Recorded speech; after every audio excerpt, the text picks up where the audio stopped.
It's not why should you drop ship? It's why should you not drop ship? Hey, what's going on, everyone? Hayden here, coming back at you with a brand new video. And in this one, we are going to be arguing the other side. And yes, I know my hair is absolutely crazy. I don't know if this vlog has dropped yet, but Ricky done did me wrong or right, however you want to think about it, but it's absolutely ridiculously short. So with that being said, I believe it's very important. And this is something I actually learned in school, which is kind of funny enough. But whenever you have a view, whenever you have an opinion, whenever you want to do something, you should always be able to argue the other decision better. So let me give you an example. If you want, this might cause some controversy. If you want Hillary to win, you better be able to argue just as good or better as to why Donald Trump should win. Think about it like that. So if you want to get into e-commerce, which is probably why you're watching this video, maybe you already have things going, I'm going to show you the negatives. Nothing's perfect. I don't care what you're doing. If you want to play soccer, there's negatives. Guess what? You're going to be sweating. I don't know if some people don't like that. You're going to be running, physically exhausted. It's going to be early mornings, late nights in the gym, all these habits, eating right, everything. Okay? So with that being said, we have got the handy dandy whiteboard right here with a brand new expo marker for you guys. All right, we're going to be breaking down why you should not. The first thing I want to talk about, and this is largely in part due to what people post online, is margin, okay? So a lot of people look at different businesses and people show numbers all day long. Hey, look, my store did 20K. Hey, look, my store did its first $3,000. Now, a lot of people who don't understand what the business model is associate that with, yo, he now has 20,000 or 3,000 in his bank account. However, that's not the case. I personally don't think this is a negative, but this is something to consider, okay? There's other business models that have better margins. So typically the industry standard is known as 30%, okay? I thankfully see about 40, okay? So 40% for me, we'll kind of separate this page into three. 40% for me is my number that I see. Now, obviously, when you're first getting started, and if you guys want to go deeper with e-commerce, we have a full program with that. There's like 400 videos or something like that on this channel about that. You can go check it out. But when you're first starting, you're going to be having a lower margin because you're testing all sorts of different products, different ads, different audiences to see who's engaging with whatever product you're trying to sell. So primarily we sell physical products online without touching them. That's what drop shipping is. So your margins are going to be low. Like this is still considered, I guess, low. Really you're not going to be pushing unless you own some source of traffic. If you are the sole owner of like a massive Instagram page, with millions of followers, or a Facebook page or a YouTube account, anything like that where you can bring traffic to your website, then your margins can be higher. But your margins aren't going to be, I wouldn't call these bad. It's just, it is what it is, but it's going to be even lower in the beginning when you're first getting started. So you do have to know that going in. All right. Now, the second point I want to talk about inside of here kind of builds off of this, okay? I want to give you the counteractive point on top of margin because you're like, wait, well, if you're only getting 30 to 40% margin with e-commerce, and there's some stores that are higher, some unfortunately lower, but what are some other business models that might make more sense? Again, be able to argue very deeply on other things that would actually work better than what you're trying to do with e-commerce. Let me give you one that's typically talked about in the media nowadays. SMMA, okay? Social media marketing agency. You can call it a digital agency, online marketing agency, anything like that, okay? A lot of people run this. It's a sexy topic. It's talked about all the time in the news now. They typically refer to it on like CNN and CNBC as just a digital agency. That's what they like to call it. You can think about it however you want. This, if you're running everything yourself, okay, if you're running the ads yourself, you're creating, like curating all the content, doing everything yourself, your margins can technically be 100%. You are going to have overhead business expenses. Similar to Shopify, okay? You're going to have to pay $30 a month or $100 a month for your store. Some apps you're using, little monthly reoccurrence fees, and then your marketing spend. But with a social media marketing agency, it might just be a quick platform or a couple of softwares that you use. Now, the thing with this is e-commerce. This is why I don't want to say I like it because of this, but you got to think about all these different variables.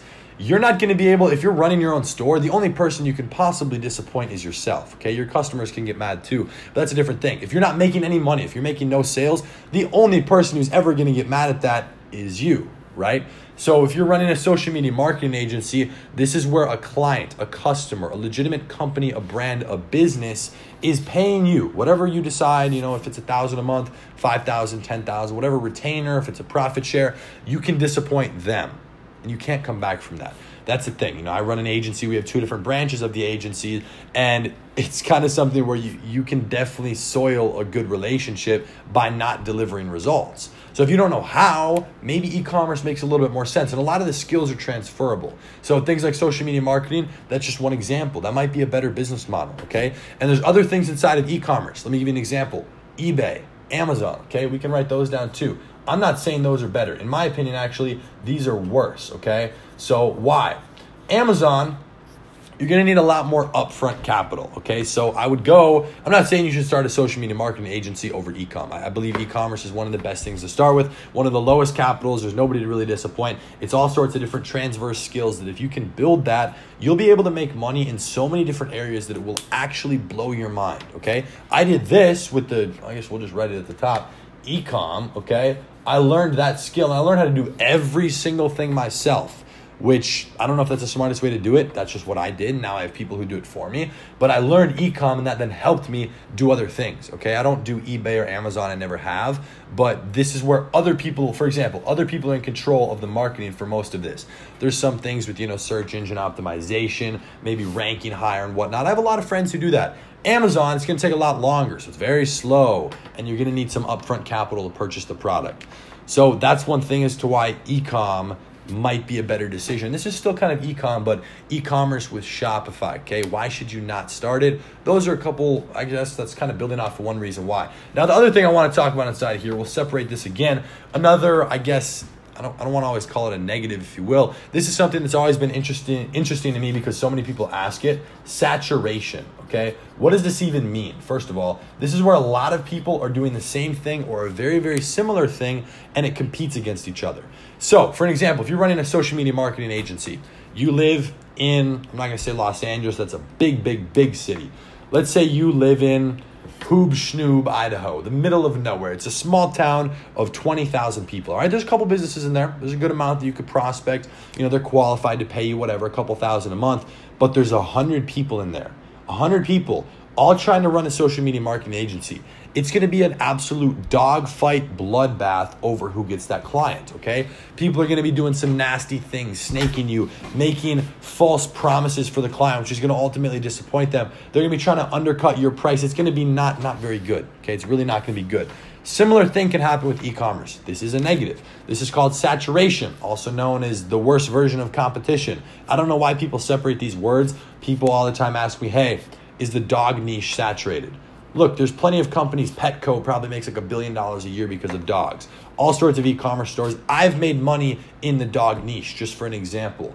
So this is how I like to think about it. Just because it's saturated, which would mean a lot of people are doing it, which you have no way to know exactly how many are doing it, but just because a lot of people are doing something, specifically with e-commerce, it can make it more difficult, okay? That means there's other people who have branded themselves better. They have more social proof, already more followers, more exposure online. Oh, and I guess my audio just got interrupted, but that can be something where it makes it very difficult because there's a lot of people trying to do the same thing. It's bloody waters. I don't know if you guys have followed Russell Brunson at all. He's a massive 9-figure internet entrepreneur, does a lot with marketing, owns ClickFunnels, which is a huge software a lot of people use for SMMA, e-commerce, all sorts of different things.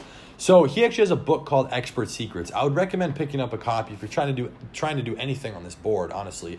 But he talks about this one thing called the blue ocean. So think about what I just said with competition, bloody waters, right? So it's a bloodbath. So if you have a big pool of people, right, just consider it an ocean, and there's a whole lot of sharks fighting. All the fish, everybody's fighting each other. It's blood. It's ready. It's like red water, right? It's bloody. So you want to go away from that. You want to go into a subcategory, right? Either below or above that, something a little bit outside, something a little bit more niche, a little more specific, a little more unique and untapped. That is your own blue ocean. And while it might not be as big, you're alone, or you're pretty much alone. So you're going to find more success because you can really dominate that space, okay? So think about it like that. Now, the final thing I want to talk about as to why this might not be the best thing, I'm just going to say awareness, okay? You guys might know already that a lot of things in the media are starting to talk about e-commerce. People are like, hey, well, if you're selling it for $25.99 and you're getting it on AliExpress for $4, why aren't people just going to AliExpress? Okay, first of all, I'm going to start with this. People are not as smart as you think. People are not going to go ahead and check AliExpress. Most people don't even know what it is. They're not going to check Amazon, even to cross-reference the price. They don't think about that, especially, and this is why I think it's a good thing, if you've branded yourself the right way. If you build a brand, if you've done this correctly, they're going to say, hey, I need it because it's from that company. I can't get the same thing anywhere else. When in reality, they can, okay? Even if you haven't private labeled it, you don't have your logo on it. So that's something to think about. However, awareness, this is where, yes, people are starting to understand what the business model in itself is. So it is essentially a negative. There's people who know about being able to go look at the other products on AliExpress, okay? There's people who understand what Etsy is. There's people who know what, there's Alibaba, right? Buying in bulk. They're getting a little bit more aware of this. People are even going and trying to find the same exact product on Amazon because very frequently people can get the same thing for cheaper over there.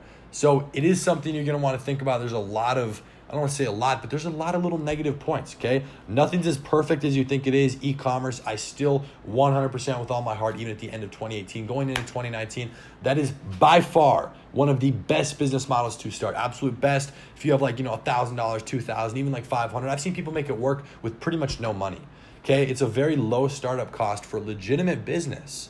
So think about that.